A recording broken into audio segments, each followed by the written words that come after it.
From the Psych Hub Podcast Network, welcome to Coming Back Better, a podcast sponsored by HCA Healthcare and in collaboration with Columbia University Department of Psychiatry. Growing number of Americans experience so-called coronasomnia. Doctors say about twice as many people are now having sleep disturbances. 80% of Americans say they've made at least one change in the food they eat or the way they source or prepare it. And those changes could affect their health. Psychologists say it takes on average 66 days to form a habit. And we're now more than 6 months into this pandemic. Consumer experts say the coronavirus pandemic will forever impact many of our behaviors.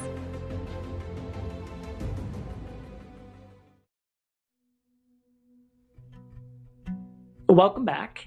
Good to have you back here, Marjorie, to chat again. It's great to be back with you, Paul. And I remember last time talking about work, we ended on this topic of habits, and we sort of limited the discussion to work-life habits. And today we're going to open it up wide to looking at our whole day, our whole life, and habits and behaviors and the impact of the pandemic.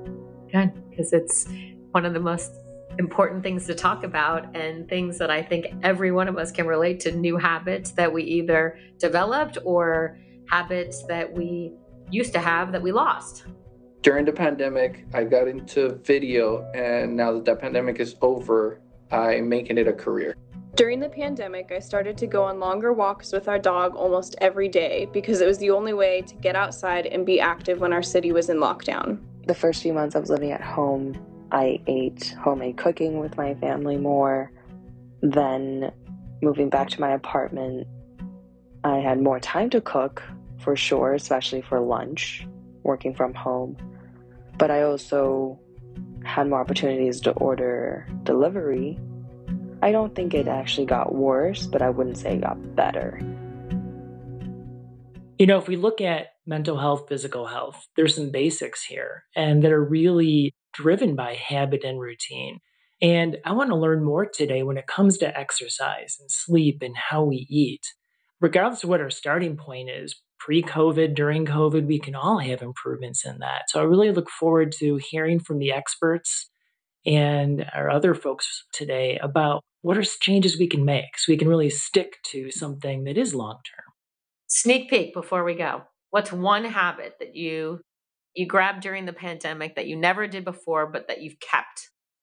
I didn't do sourdough bread. That just isn't my thing. I did buy a ukulele, and I can do 4 chords. I can't play a single song. I just repeat 4 chords over, and it sounds like a song. So that's my pandemic accomplishment, is 4 chords on a ukulele.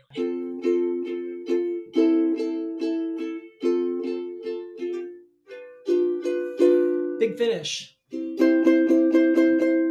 That's awesome. That's great. I will say that I'm really proud of the habits that I picked up in COVID. I am a little disappointed in myself right now in that I think I've lost some of them. So I'll give you an example. I got a little obsessive in the pandemic around my routines, and I think I just needed some routine. So this was typically how it would go. I would wake up in the morning and I would be one of those that would either get on my Peloton or I would go do some kind of a workout. Then I would go and I would take a shower and I would completely get ready, put makeup on, get fully dressed. And then I walked past the kitchen in my apartment to my little office, and I would be on Zoom calls all day long. Then I would go past the kitchen again, back to my bedroom, and I would put on like my sweatpants and my yoga pants, and I'd either go for a walk or go pick up a meal. I'd go get some fresh air. And I did it every day. I closed my rings on my phone and I was like super competitive. Now, here I am. It is 3:40 Central Time. I'm still in my yoga pants and I haven't exercised. True confession. I haven't showered yet. So something about all of that discipline and that habit that I kept for like 2 years, and everyone made fun of me. People were like, God, you're so compulsive. It's okay. You can miss a day. And I was like, no. You don't understand. Like, I'm so afraid if I miss a day, I'm never going to get back to it. And here I am, like worst case scenario.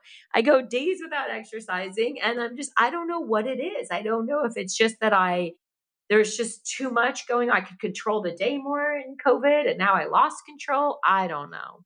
Yeah, maybe we were all in it together during COVID. And I think community is important. I think we may hear a bit about that today. And if we're all going through it together, maybe that helps us to stick to those habits a little better. Well, I am excited to learn from our guests today because I need to be sort of reignited, recommitted, and I need you and everyone to hold me accountable to get picking back up some of these healthier habits. But I think you bring up a really interesting point that when we look back on the pandemic, some of us made some good choices and picked up some good stuff that somehow got left behind. And so the pandemic wasn't necessarily all negative when it comes to some healthy choices maybe we made. And now, how do we keep those going when again, we go back to normal, but maybe we don't want to go all the way back. We want to carry some of that into a new normal. Yes, there we go. Are we going to learn about that today? I hope so. Paul, I have to say, one of my favorites here was my interview with Johnny Crowder. He is such a cool guy. He's just so interesting and inspirational. So, I mean, he's going to share like kind of his own story, but he's founded and is the CEO of a globally utilized positive psychology startup. It's called Cope Notes. Yes. And Psychub is a partner of Cope Notes. What he does is he kind of gives audiences very practical self-care tools, helps with some mental health strategies, and really he helps people just work on basically improving their emotional health and well-being. Sound familiar? Yeah, a little As bit. we're all trying to do it, but he does it like he knows how to engage his own audience. I say just throw us into the interview.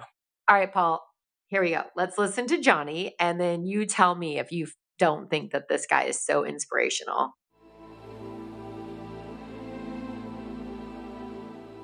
Johnny, thank you for taking some time to be with us today. Heck yeah, I'm a big Psych Hub fan, so I'm pumped to be here. Well, we're big Cope Notes fans, so love the work that you're doing.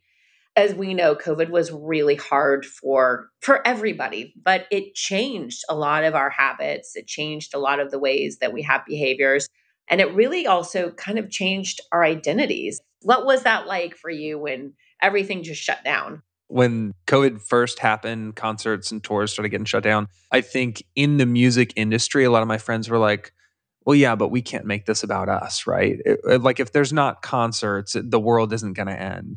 But then after a few months of not playing, we're like, wow, this is the longest I've gone without performing in like a decade.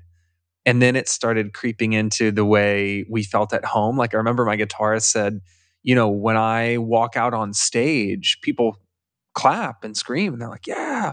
But when I walk into my kitchen to make a sandwich, because I haven't left my home in 3 weeks, like no one's clapping. And it was that sense of, it was less about accolades, but more about that connection, like feeling like I'm in a room full of people who are excited to be here. I'm sharing this experience with someone. And then going from that, the fact that when you tour, you're always around your bandmates, you're always around the other bands you're touring with. You're never actually alone. Like even when you're in a bathroom stall, you're next to your guitarist, you're next to your drummer. Like going from that to being truly alone and then not feeling that sense of community and utility, like identifying as a performer and not being able to perform, felt as though like I have a tattoo on the back of my neck that says "You matter," and I felt like I didn't matter anymore because I so equated my mattering, my importance, my value with providing a service.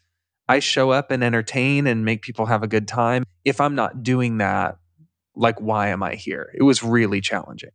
How did you overcome that? Like when you think about, which makes perfect sense, right? How's your self-worth? Where are you getting your self-worth? And then feeling completely lost because that's changed. What was that like for you? What did you put in place? I will say that I tried to do like find virtual self-worth, which I think a lot of us did. We're like, oh, if I can't speak at a conference, then I'll do like a Q&A on Facebook or something. And it was like, it felt so soul-sucking, like not even close to the same feeling. And there were bands who were like filming live streams doing like live music videos and stuff. And I was just like, man, I can't. It like the screen makes me feel disconnected. And so what I actually did wasn't leaning further into chasing that same community because that wasn't working for me digitally. Instead, what I did was I focused on creativity, like actually writing new music rather than the performing, is like sitting down with my guitar and I'm just like, what can I create out of nothing? But then the other side of it was I started seeking out micro interactions that were not related to music.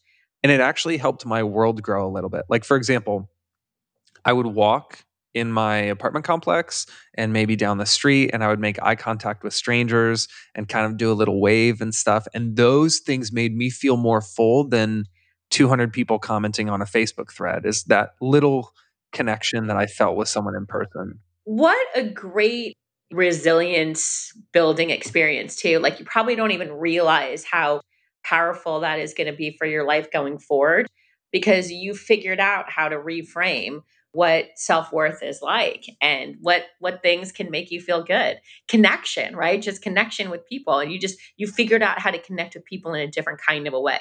Dude, and also one thing that I think about all the time now that I talked about with my therapist, it was in 2020. So I have a dog, a golden retriever. Her name is Pepperoni Pizza. She's my best friend. I love her to death. So cute. And I remember talking to my therapist about how I felt that where I derided my value and my worth, my importance as a person, like my validity, what would validate my existence was the utility that I provided for people. So a service, like I entertain people or I teach people, I educate people, I support people. And if I can't do that, who am I? And we talked about how like my dog is arguably like the least accomplished, there's the least utility in a dog. Like all you do is like pick up its poop and feed it. Like your dog is not taking out the trash. Your dog is not contributing to rent.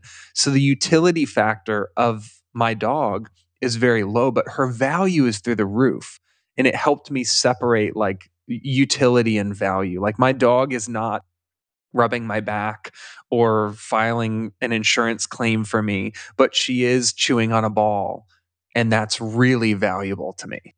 Can you tell us like a little bit about when you say you were talking to your therapist? What is that like? Has that been something that you've been doing for a while, or did you pick that up again during this difficult time? I started treatment in high school, and it took me a while to even get comfortable with like seeing a therapist and taking medication. I had such a stigma against it. And then once I worked through that and found a really good therapist that I actually wanted to meet with, I stayed with it for years. And then I started touring so much that it was really difficult to maintain a schedule with my therapist. So I kind of fell out of it a little bit. And then when COVID hit, I remember, this is going to be a little bit vulnerable, but I remember one time I walked into the kitchen in my apartment. Wow, I don't think I've talked about this before. I walked in the kitchen of my apartment, and so my sister was in the other room, and I was overwhelmed with this sense of sadness because I realized it was like the 18th time I walked into the kitchen just to do nothing. Like I walked in to like wipe down a cupboard, and then 15 minutes later I would walk in to like rearrange something on the counter or whatever. And it was like the 18th time I walked in, and I slunk, it was like a movie. Like when you see someone back against the refrigerator and slinking down to where they're like sitting on the floor, and I just started sobbing silently to myself because I didn't want my sister to hear. And I was like, I just feel so useless.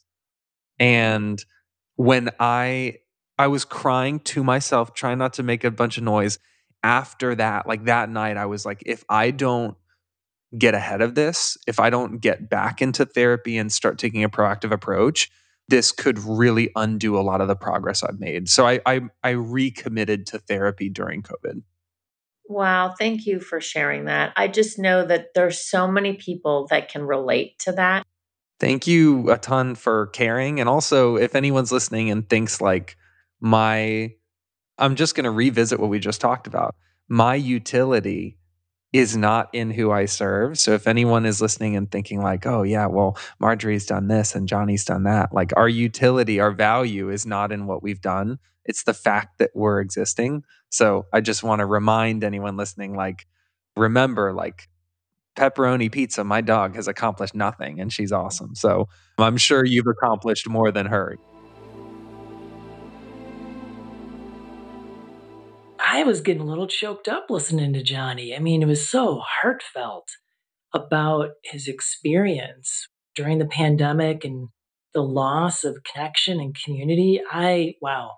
It's nice how he's so open, right? I mean, it's just so heartfelt. Yeah, and I'm thinking there's themes already emerging. We're on episode 3 of the series, and I'm already hearing themes around adaptability and people pausing and reflecting about what does this mean to me? And that whole reflection about utility and value coming from what am I doing? And suddenly you couldn't do that during COVID. And I think some people may have gotten stuck there, but I'm hearing Johnny didn't get stuck. He really used that as a launching point for himself. That's, I think, key, right? I mean, this is one of those concepts we talk about all the time. It's like why you put people in the same situation and some are able to kind of turn it and convert it into something and others just get stuck. And I think that's so important. You know, it's interesting in some of the courses that we have here at Psych Hub, like dialectical behavior therapy or motivational interviewing, a lot comes out of what are my values? And that's what I heard Johnny was doing out of necessity, that he could no longer place value in what he was doing. And he found that when you take that away, there's value in just showing up and being me. And the fact that I'm here is enough. And I mean, everyone I encounter, I think we need a little bit of that. Showing up, I am here is enough. And everyone who's listening is showing up. So therefore, we give them all of that they are enough and we don't have to have perfection. Perfection, as Patrick Kennedy always says, his favorite saying is, don't ever let perfection be the enemy of good. Being a mindfulness teacher, I always like to talk about practice, not perfection. And I find that makes such a difference because I'm a recovering perfectionist. And so recognizing that you're never going to get it perfect, but just keep practicing and that'll bring about progress. So maybe those are our 3 Ps for today. Drop perfection and practice leads to progress. I have another great interview that I had that I'm excited for you to listen to. I really liked my conversation with Dr. Ramsey. I've talked to him a couple of times because he's going to talk about nutrition and the effect that it has on mental health. Just to kind of let everybody know a little bit about Dr. Ramsey, he's an assistant clinical professor of psychiatry at Columbia University College of Physicians and Surgeons. His clinical work focuses on the treatment of depression and anxiety with a combination of psychotherapy, diet and lifestyle modification, and psychopharmacology. So that's a pretty cool combination, don't you think? Let's just dive right in. To what extent is our mental health affected by what we put in our mouths? And how much can changing our diet actually change our mental health? So nutrition is one of these elements of maintaining our mental health. It's fundamental. Everybody who's in psychiatry knows we don't have enough B12 or B9 or vitamin B1. If you're missing those nutrients in any way, you're going to have mental health consequences. Then there's this cool new frontier of nutritional psychiatry and mental health, thinking about how does what we eat, and to some extent also how we live our lives, lifestyle choices we make, how does that affect something like inflammation? All thinking a lot about inflammation in a post-COVID world, especially people who've had long COVID, people who just maybe took this as a real wake-up call. It's time to really take care of our health. How we manage inflammation and think about that is just essential to what we eat. Marjorie, there's also just the way that's like simple, which is we are creatures that love to sit around and eat together. There's also that aspect that food connects us. In mental health, we all know it's all about connection. When we're feeling connected to ourselves, to people around us, usually our mental health is feeling pretty good. What do you think about COVID? Like, how did it change our food intake? How has that affected our mental health? Some good, some bad? I don't know. What have we learned from it that we want to stop doing or should start doing? Any thoughts there? Well, we're in a transitional period as people are coming out of COVID and dealing with the sequelae and consequences. A lot of individuals are struggling with long COVID, having profound fatigue and illness that really many people feel is cyclical and is very frustrating. A lot of people are struggling with grief. 1 million lives were lost. And everybody is sitting with that. As we all know, transition is not linear. It hits us at strange and improbable times, months after a loss. And so just processing that is challenging right now in terms of mental health. And I think we all learned that lesson, right? Mental health has to be active. We were sitting in our homes in quarantine. We all felt our mental health deteriorate. Marjorie, at one point, I saw a statistic that a huge percent of Americans had suicidal thoughts. I mean, it was a terrifying statistic. I think one of the good news is that we're not seeing this huge wave and burden of more depression, more anxiety. We're seeing some increases. We didn't see a huge uptick in completed suicide. So there's a way that it feels right now we have an opportunity to really focus on improving our mental health as we have a little bit more stability and security, as hopefully more vaccines, and I even saw some vaccines to variants were coming out, as we have more of a sense of what it's like to live with this virus being around us. And everybody who's listening has figured out a way to function and figured out what it has taken to tap into really another level of resiliency that a lot of us didn't know we had. So really, I think an important thing I'm seeing clinically and trying to remind people of is getting back into some of those routines that people have missed. The new ideas, other habits people have picked up, maybe drinking too much, maybe eating a lot of garbage food and garbage, or maybe some good habits. So many people got on that Peloton for the first time, or started walking, or started really getting active about their mental health. Let's think about foods, though. What are some foods that might be good for your mental health, and what are some that might not be good? So foods that are good for your mental health and foods that are bad for your mental health. First, the bad ones fall. All these studies really help people get off of highly processed foods, whether it's energy drinks. Whenever you hear that crinkle of the paper opening up and you're eating shelf-stable, highly processed foods, you're probably taking a step against your mental health. Now, obviously, there's situations, we all go on road trips and stop at fast foods, right? We all get upset and down a pint of ice cream late at night. Nutritional psychiatry comes at nutrition really from the perspective of mental health. And as a clinician who sees patients, I really believe that we want to be practical in this, and that nutrition advice in general, that we've really lost control of the narrative. Most of what's out there is not really based on science or based on clinical experience or opinion. What most people are really struggling with is getting onto a real diet made of whole foods. So those are the good ones. We put them in food categories in nutritional psychiatry. I have my little rhyme: seafood, greens, nuts and beans, and a little dark chocolate. Those are some of our favorite food categories. Think about leafy greens. Sure, salads are great, but I was really one of our big moves in the Brain Food Clinic. Samantha Elkrief, who's our lead therapist and just a wonderful friend and foodie, really reminds us so many ways to do leafy greens, whether it's just wilting them and dropping them in your pasta when your pasta's hot, the pasta trick as they call it, or making pesto, or kale, a low oxalate green. The point is there are lots of leafy greens. The other rainbow vegetables, just look at your plate, everybody. So think back, look at your plates. Were they beige like Marjorie's fried food when she was in New Orleans? Are they full of natural colors, rainbows, or I call them brainbows, because those natural colors represent different phytonutrients. And those have really interesting impacts on our health, whether it's something like lycopene, which we know travels to the brain and seems to protect the brain, or whether it's just getting all of the vitamins and minerals that are in leafy greens and in vegetables. I mean, there's just per calorie incredible. The other ones are just tough. Seafood and really moving, getting to wild salmon and moving beyond is kind of how I think about it. Helping your palate evolve and get back to the sea where the human brain evolved. Think about what do we get in small fish and bivalves, mussels, clams, and oysters. We get lots of B12, lots of iron, lots of selenium and iodine, and lots of omega-3 fats. Exactly what kind of critical for brain function. How do you break a cycle? So you're somebody, one of our listeners, and you're ready to change your diet. When does it become a lifestyle change and it sticks? And do you have any advice for people that are trying to make those transitions?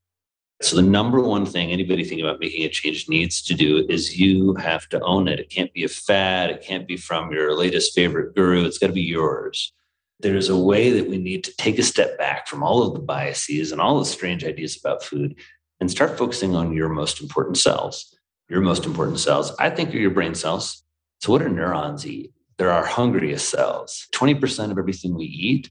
There's some specialized components to neurons. They have a lot of omega-3, long-chain omega-3 fatty acids, particularly DHA. Now, we make DHA in our liver, but eating more DHA via seafood is quite interesting, with a lot of interesting mental health data. Nothing super definitive, but some studies showing women during pregnancy eating more fish lead to kids with higher verbal IQs. So some data that bipolar disorder kind of correlates with fish consumption nationally. Again, there's probably no, I would say, smoking gun in this, but in terms of thinking about how to change, back to your original question, it is tapping into your motivation, right? And it being about you and being really clear with yourself. I like to tell myself, we're doing this once.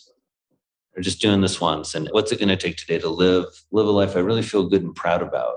What are the actions that I can take? And I don't always take those, Marjorie. I think the other thing for everyone to realize, it's not like every decision I make is the good one for mental fitness. And I think that's very important because perfection is the enemy of good, as people say all the time. And that's really true. So find your motivation, focus on your neurons, and then focusing on nutrient density means you're eating all of the nutrients that your brain needs for the minimum number of calories. If you have goals, is get a partner. We suffer alone with our unachieved goals. But when we tell someone, hey, I want to do this, that in and of itself helps create a lot of accountability and motivation. I love it. Okay, one last question. It's expensive, or people think it's expensive to eat healthy. Any thoughts on that? Ways to get healthy food for you and your family on a budget? Food has gotten very expensive because of inflation. And it's one of the most common questions that I've gotten as I've gotten to speak with people about nutritional psychiatry and food and mental health around the country. So we created a resource called Brain Food on a Budget that's free and on our website. It is true that eating well costs money. And I think there are lots of ways to do that. It costs a little more time. If we're not eating well, it's just very hard for us to achieve optimal health. Okay, I've heard about eating a rainbow, but now he's taking it one step further and eating the brainbow. So I love that quote, and this idea of I'm providing nutrition for the most important cells in my body. It's my brain. And that really, I think, puts it in perspective. Like when something goes in my mouth, it's ultimately going to my brain. So I got to think about that before I put it in my mouth. What do you think about some of those best foods? Oh, yeah. It seems obvious that I'm a pescatarian, right? I don't eat any meat, but I eat fish. So I love that some of the best foods are seafood. I think it's just because you can diversify that so much, right? There's so many different kinds of seafood. But greens, nuts, beans. I love how he talks about the different colors and the more colors you should have in your food.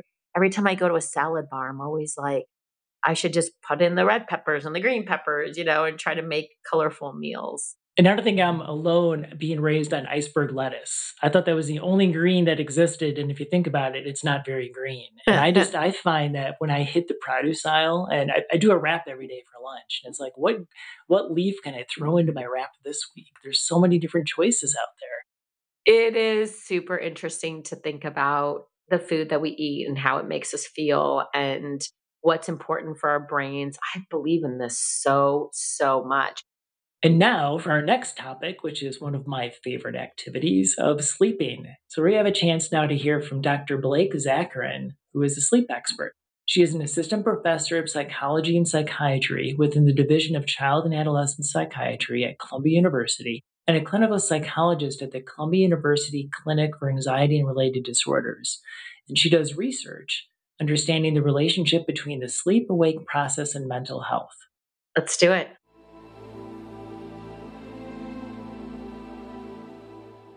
So I want to set some context first for our listeners. How does sleep impact our physical and mental health? Many of us, know from our own daily lives that we feel better after a good night's sleep. Certainly we and our loved ones know we feel grumpier after not getting a great night's sleep or feeling sleep deprived. And really increasingly research is catching up with what we all experience in our daily life. Sleep is really critical for physical health, mental health, cognitive health, in the way that for years there have been public health messages that have stressed the importance of diet and physical activity. Sleep is really another critical pillar of a healthy lifestyle and has long-term physical and emotional impacts on our lives. One of the things that I always like to sort of define or sort of explain up front is healthy sleep. We're talking about sufficient duration of sleep. We're talking about good quality of sleep and really the absence of sleep disturbances or sleep disorders or distress. So in terms of what is sufficient duration, People might have their own definitions of that, but the American Academy of Sleep Medicine recommends that adults sleep at least 7 hours or more during the night on a regular basis. And unfortunately, even pre-pandemic, a third of the US adults report that they usually get less than that. And there's also a huge number of the population not getting sufficient quality of sleep, not feeling good about their ability to fall asleep or stay asleep or have restful sleep, which we might associate more with the term insomnia. I'm curious, what are we seeing these days that even though we're coming out of COVID, what's the lingering effect this has had on our sleep? Certainly at the early stages of the pandemic, and even more recently, we've seen that difficulties with sleep, insufficient sleep, or insomnia increased, and they are lingering. There's also a subset of the population who maybe were getting more sleep. And for some, that was helpful. And also, sometimes getting more sleep or spending more time in bed can also be problematic if you swing too far the other way. So we are seeing some of those effects linger. And the one that most people associate with sleep problems is stress. You know, that stress can interfere with sleep, and understandably, a global pandemic, right, can significantly increase stress. Now, the pandemic, the changes in routine and lifestyle have really impacted, for some, the two main sleep processes that help promote sleep, which are sleep drive or sleep pressure. And the second is our circadian rhythm or our 24-hour body clock. What sleep pressure is or sleep drive, basically, if you think about during the day, it's your sleep need, and you build that up over the course of the day. The best way that I've heard it explained and like to think about it is sleep pressure or sleep drive is sort of like a balloon. You wake up in the morning and it's supposed to be sort of like a floppy balloon. You've used up all the air over the course of the day as you do different activities, maybe exercise, you're up and about, you're working, your balloon sort of increases so that you get to bedtime. Ideally, you have a nice full balloon and it sort of propels you into a nice, deep, high quality sleep. What happens is that in the course of the pandemic, increased time at home, increased stress-related fatigue, depression, people may be inclined to nap more, spend more time in bed, oversleep, maybe not getting out, walking around, getting in as much exercise. And essentially, all that limits how much your balloon is sort of increasing so that you're trying to go to bed essentially with a floppy balloon. Other environmental cues like the timing of meals or activities, or knowing that you get up, have breakfast, get dressed, leave your house, go to a different environment, the lack of schedule or environmental cues to our day may then impact our circadian rhythm or our body clock. When should someone seek out professional help? What would be some good guidelines on that? There's some guidelines on things that people can do to help their sleep in terms of healthy sleep habits. People talk a lot about sleep hygiene, which is things we know that are sort of helpful for sleep. Don't drink too much caffeine right before bed, have a comfortable sleep environment there. I think if you've tried some of those things that we know can be helpful for healthy sleep and you're still struggling, that is really an indication that there's need for additional help. And then there's a subset of people where insomnia or poor sleep can develop into insomnia disorder. And chronic insomnia disorder is really characterized by difficulty falling asleep or staying asleep for at least 3 times a week for at least 3 months. So if you're having trouble falling asleep, staying asleep, and it either continuing and persisting for a long period of time, if it's causing you a lot of distress, even if it hasn't been a full 3 months, but it's really bothering you and you're trying different things, certainly there are other sleep disorders. If you're noticing that you're getting a really good night's sleep and you're still feeling really tired during the day, or if you're getting feedback that you're a heavy snorer, that those could be signs of sleep apnea. Either you're getting sort of frustrated and distressed about sleep, or you feel like you're not getting a good quantity or quality of sleep. So I'm hearing a couple parts to that. One is you're making your best effort to improve your sleep and it's not working. And then also how it starts to impact your functioning as well. Those are some good indicators to take note of, like, okay, I need more help now. So we touched on things people can do, but your top tips as we close out for today. I'm sure everyone wants to make sure that we touch on what are your top tips for better sleep. First, just in terms of getting enough sleep, I guess for those who maybe aren't allowing for enough space or time, or even giving themselves the opportunity for the amount of sleep, being mindful of maybe cutting short an extra show at night, or just being aware, even if you're not feeling the effects of sleep deprivation, that really just making sure that you're trying to make enough room for that 7 hours. Trying to keep a generally consistent schedule, so waking up around the same time on the weekdays and the weekends. Now, of course, if you want to sleep, get a little extra sleep on the weekends, or it's not exactly the same, that's okay, especially if you're not struggling significantly with insomnia. But just thinking about the impact on the clock, right? If you are waking up at 6 a.m. on a weekday and then sleeping until noon on a weekend, that's a 6 hour difference. That's pretty much like giving yourself jet lag of flying to Europe without the benefit of being there. Creating a healthy sleep environment, like we talked about, just in terms of limiting bright lights and sounds, trying to limit electronics in the bedroom, which I know is a hard one. A lot of people know about the effects of light with that, but I think it's also important to think about what you're looking at on your electronics. If you're sort of reading the news before, or if your teens sort of seeing what their social group is up to and feeling like they're missing out, just think about what that's going to do in terms of activation when you're trying to wind down. A few of the less intuitive ones that I like to highlight are our sleep is more, sort of like the sun setting and rising and not a switch. So don't necessarily expect it to just snap from doing your work or sort of watching a really activating show to just putting your head on the pillow. It's actually pretty expected for people to take up to 20, 30 minutes to fall asleep. And that's not necessarily problematic. It's when you get over the 30 minutes that more of a problematic. And the one that I think is most counterintuitive is don't try harder to sleep.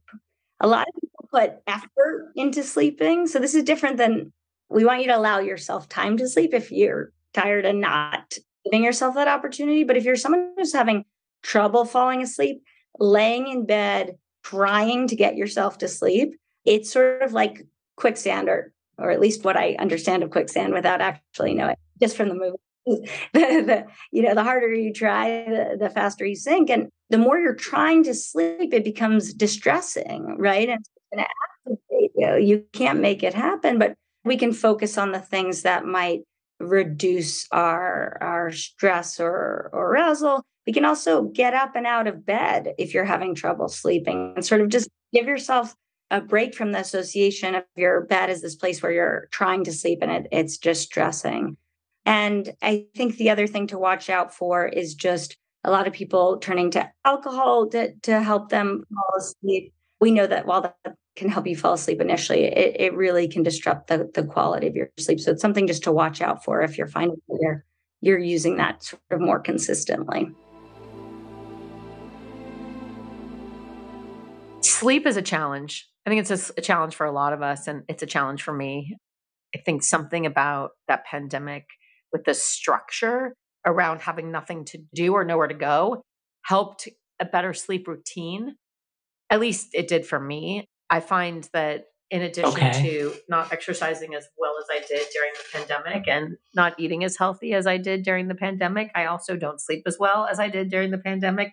Paul, I think we just need another pandemic for Marjorie Morrison so I can get my act back together. Okay, we definitely want to edit that out. but with all of that jokingness aside, I don't want another pandemic. I was just kidding. But sleep is so tough. And I have this theory that I think I grew up with, that it's like a checkbook. And if you get behind, you can just like go to sleep on the weekend and catch up on your sleep and it all equals out. And that's not true. I've come to learn. Yeah, good point. And I'm going to put a positive spin on your pandemic statement. So I think the fact that you did these things during the pandemic means you can do them again. Nice. So we just got to figure out, what was it about the pandemic that was conducive to sustaining these behaviors. How's that? Amazing. You're amazing. Okay. I mean, that's it. I try. Thanks. You could see why we keep him around. I mean, everything is a reframe into something positive, anything you feel bad about, he can make you feel better. But yeah, no, it's true. But sleep is so tough and everybody has their own remedy. And I was with someone over the weekend that, swears they can't sleep without Ambien. And they got into a whole discussion and someone else was like, I need melatonin. And someone else was saying, oh, melatonin messes with your hormones. And then someone else at the table was like, well, I meditate. When I wake up in the middle of the night and I can't go to sleep, I slow my breathing down and I fall back asleep without anything. And I'm like, I'm a mind racer. So what happens to me is I wake up in the middle of the night and it's remarkable how intense everything feels at 2 a.m. and problematic. And then I wake up in the morning, I'm like, yeah, that's not that big of a deal. I don't know why it kept me up for an hour and a half. I like how sleep is both a barometer of kind of overall health. Like it can be an indication of if you're not sleeping well, so what's going on in mind and body. And then also the solution is taking a look at what changes can I make, and how Dr. Zacharin talked about structure and almost a checklist of what kind of things can I take a look at. And that the fact that there are so many different levers I can pull, that it's likely there's something I can do to improve my sleep. And then she also gave those tips about if these things don't work, then get some help, go see a sleep professional. But I found hope in her interview that if you're struggling with sleep, there's a lot of little changes you can make that may have a big impact. So next week, we're going to talk to some experts and recognize that during the pandemic, there was some interesting changes and awarenesses and learning about climate change. So stay tuned for that. I'm excited. This was really great. I really got a lot out of today's episode. I think it's something that we can all relate to: food and exercise and sleep. And it's a lot and you can feel overwhelmed by it, but it is something that's a lifelong journey with all of it. You've got to eat, you've got to sleep, and you got one body. So it's a good reminder that we need to focus on these things and we got to really think about our mental health and how it ties into all of it. So thank you for being my co-host today on this great episode. And I really look forward to next week. And I know you did all the interviews on climate change and how that affects our stress. So I'm actually really excited because I know it's such an interesting hot topic. Lots to hear. So I think my closing thought is let's all be good to ourselves when it comes to sleep, exercise, and what we're eating. So let's be good to ourselves this next week. If you'd like to reach us, you can do so at podcast@psychhub.com. To be notified of new episodes, don't forget to like, subscribe, or follow wherever you're listening. And reviews are so helpful, so please do leave one if you can. It will allow others to find us and join along. Coming Back Better is executive produced by Jacob Morrison. It is produced and edited by Juliana Castro. The series was developed in collaboration with Linda Rosenberg, Carla Cantor, and Kristen Watson from Columbia University Department of Psychiatry, and Manisha Shah, Dr. Frank Drummond, and Amy Rushton from HCA Healthcare. Research is assisted by Melissa Leaf. Show artwork was created by Arnella Jangoli and Ashton Smith. Audience strategy is by Alyssa Fackler, Sarah Hale, and Alyssa Yarama. A very special thanks to Andrea Rollback, Trevin Stegall, Evelyn Valentine, Kaylee Sneed, Julie Plummer, Thad Thomas, Paul Kay, and Elizabeth Roosevelt. Coming Back Better is a co-production from Psych Hub and Columbia University Department of Psychiatry and is brought to you by HCA Healthcare. I'm Paul Deger, and my co-host Marjorie Morrison and I thank you for joining us. See you next week.